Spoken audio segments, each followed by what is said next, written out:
नमस्कार साथीहरु, तपाईहरु हेर्दै हुनुहुन्छ टेक एनपीएल च्यानल र म पविन्द्र। साथीहरु, आज हामी एउटा यस्तो एप्लिकेसनको बारेमा कुरा गर्नेछौँ जुन एप्लिकेसनको मद्दतले गर्दाखेरि तपाईहरुले चाहिँ कपी पेस्ट गर्न सक्नुहुन्छ। तपाईहरुले चाहिँ हरेक वेबसाइटबाट जहाँ तपाईको चाहिँ कपी या पेस्ट तपाईले गर्न सक्नुहुन्छ या काहीँ वेबसाइटबाट तपाईले चाहिँ जस्तै पेस्ट गर्न सक्नुहुन्न, त्यहाँबाट पनि तपाईले सजिलो तरिकाले चाहिँ हरेक कुरा पेस्ट गर्न सक्नुहुनेछ। So without delay let's begin. I'm coming home.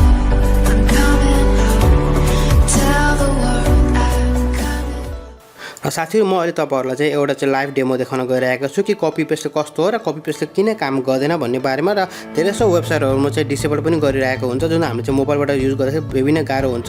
जस्तै मैले तपाईलाई कुनै पनि लिंक दिए भने चाहिँ तपाईलाई सजिलो तरिकाले तपाईले त्यो लिंक चाहिँ कपी गर्न सक्नुहुन्न, त्यो लिंकबाट तपाई जान सक्नुहुनेछ। जस्तै म तपाईहरुलाई चाहिँ एउटा भिडियो ओपन गर्न गइरहेको छु। जस्तै मैले तपाईलाई यो भिडियोहरु मैले तपाईलाई ओपन गरिसके र तपाईले देख्नु भएको छ मैले यहाँ एउटा चाहिँ तपाईहरुलाई चाहिँ ओबीएस को लिंक दिएको छु। तपाईले यसलाई कपी चाहिँ गर्न सक्नुहुन्छ। तपाईले जति प्रेस गर्नुहुन्छ तपाईले यसलाई कपी गर्न सक्नुहुन्छ। यदि तपाईले यसलाई कपी गर्न चाहनुहुन्छ भनेपछि या तपाईले कुनै पनि कहीँबाट पनि कुनै पनि टेक्स्ट तपाईले कपी गर्न चाहनुहुन्छ, तपाईले कुनै पनि चीज कपी गर्न सक्नुहुन्न। साथीहरु, आज एउटा एप्लिकेसनको मद्दतले गर्दाखेरि तपाईहरुले चाहिँ हरेक ठाउँबाट जहाँबाट पनि तपाईले सजिलो तरिकाले कपी गर्न सक्नुहुनेछ। So without delay let's begin. त्यो एप्लिकेसन के हो र त्यसलाई हामीले कसरी इन्स्टल गर्ने भन्ने बारेमा। साथीहरु, त्यो एप्लिकेसनको लागि तपाईहरुलाई गुगल प्ले स्टोरमा जानु होला। गुगल प्ले स्टोरमा गएपछि तपाईले युनिभर्सल कपी तपाईलाई लेख्न पर्नेछ या तपाईहरुलाई मैले अलरेडी नै डिस्क्रिप्सन बारमा तपाईलाई दिइसकेको छु, त्यहाँबाट तपाईले सजिलो तरिकाले इन्स्टल गर्न सक्नुहुन्छ। र साथै तपाईले देख्नु भएको छ copy text from any application, Facebook, Twitter, YouTube, Instagram, कहीँबाट पनि कुनै पनि एप्लिकेसन जुन छ त्यो एप्लिकेसनमा तपाईले सजिलो तरिकाले चाहिँ तपाईले टेक्स्टहरु कपी गर्न सक्नुहुन्छ। र साथै धेरै जसो एप्लिकेसनबाट चाहिँ हामीले चाहिँ टेक्स्टहरु कपी गर्न सकिदैन। र त्यसपछि तपाईले इन्स्टल गर्नुहुन्छ। इन्स्टल गरिसकेपछि तपाईले यसलाई ओपन गर्नुहोस्। जब तपाईले ओपन गर्नु तपाईले यस्तो खालको एउटा इन्टरफेस देख्न सक्नुहुन्छ। र तपाईले देख्नुभएको छ हामीले यसलाई चाहिँ अन गर्न पनि हुन्छ। जुन युनिभर्सली कपिराइट हाम्रो यहाँ डिसेबल छ, तपाईले यसलाई चाहिँ अन गर्न पनि हुन्छ। अन गर्न तपाईले जस्तो अन गर्नुहोस्। अन गरेपछि तपाईलाई एउटा परमिसन दिन पनि हुन्छ। र सेटिङमा जानुहोस्।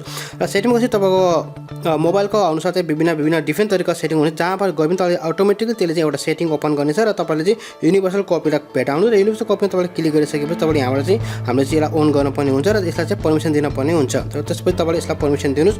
परमिसन दिएपछि तपाई सजिलो तरिकाले ब्याक आउन सक्नुहुनेछ। र ब्याक आएर तपाईले देख्नुभयो अलरेडी हामीले परमिसन दिइसक्यौँ। र start in a full screen mode पनि तपाईले छ। तपाईले फुल स्क्रिन मोडमा तपाईले स्टार्ट गर्न सक्नुहुन्छ, तपाईले अन गर्न सक्नुहुन्छ।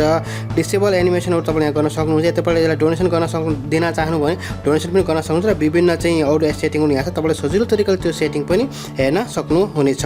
साथीहरु, अब हामीले हेरौँ हामीले कसरी अब युटिलाइज गर्ने भन्ने बारेमा। साथीहरु, अब हामी चाहिँ डेमो हेरौँ। त्यसको लागि म फेरि त्यही भिडियो नै ओपन गर्न गइरहेको छु। जस्तो तपाईले मैले भिडियो ओपन गरेर भिडियो ओपन गरेपछि तपाईले हामी तल जाउँ। तल गएपछि तपाईले देख्न सक्नुभएको छ अहिले चाहिँ म यस्तो प्लेस गरेँ त अरू पनि हामी चाहिँ यसलाई गर्न सकिँदैन, राइट? हामीले कपी गर्न सकिरहेको छैनौँ। साथै त्यसको लागि चाहिँ हामीले चाहिँ अलरेडी चाहिँ तल हाम्रो नोटिफिकेसन बारमा हेर्न पर्ने हुन्छ। तपाईले नोटिफिकेसन बारमा तपाईले हेर्नुभयो भने तपाईले देख्नुहुन्छ यो चाहिँ अलरेडी एक्टिभ भएको छ। तपाईले यसलाई क्लिक गरेर या तपाईले टच गरेर तपाईले एक्टिभ गर्न सक्नुहुन्छ। एक्टिभ तपाईले यस्तो खालको एउटा इन्टरफेस देख्न सक्नुहुन्छ।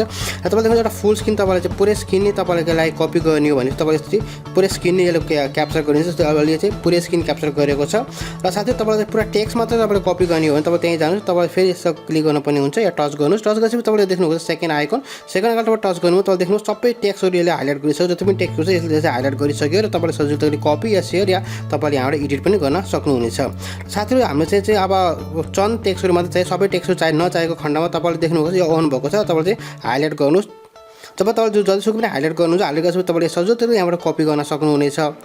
या तपाईलाई चाहिँ लिमिटेड टेक्स्टहरु मात्र चाहिएको छ भने तपाईले चाहिँ त्यही लिमिटेड टेक्स्टहरु चाहिँ तपाईले सजिलो तरिकाले हाइलाइट गर्नुहोस्। हाइलाइट गरिसकेपछि तपाईले यहाँबाट कपी गर्नुहोस् र कपी गरिसकेपछि यो क्लिपमा चाहिँ अलरेडी कपी हुनेछ र तपाईले सजिलो तरिकाले जहाँ पनि पेस्ट गर्न सक्नुहुन्छ। साथीहरु, यसरी तपाईहरुले चाहिँ जुनसुकै पनि एप्लिकेसनबाट सजिलो तरिकाले टेक्स्टहरु कपी गर्न सक्नुहुनेछ। साथीहरु, मलाई आशा छ तपाईहरुलाई आजको यो भिडियो मन पर्यो होला। यदि यो भिडियो मन परेको खण्डमा लाइक र कमेन्ट गर्न चाहिँ नभुल्नु। र साथीहरु, यदि तपाईहरु मध्ये कुनै साथीहरु हाम्रो च्यानलमा नयाँ आउनुभएको छ भने कृपया हाम्रो च्यानललाई सब्स्क्राइब गरी त्यो बेल आइकनलाई पनि क्लिक गर्न नभुल्नु। किनभने पछि यस्तै नयाँ र नयाँ टिप्सहरु हामीले अपलोड गर्न साथ तपाईहरुलाई नोटिफिकेसन आउँछ। तबसम्मलाई bye bye, take care, have a great and fun time. Subscribe गर्नुहोला टेक एनपीएल लाई र नजिकै रहेको बेल आइकनलाई प्रेस गर्नुहोला हामीले अपलोड गरेका भिडियोहरुको नोटिफिकेसन पाउनलाई। सब्स्क्राइब गर्नुहोला टेक एनपीएल लाई र नजिकै रहेको बेल आइकनलाई प्रेस गर्नुहोला हामीले अपलोड गरेका भिडियोहरुको नोटिफिकेसन पाउनलाई।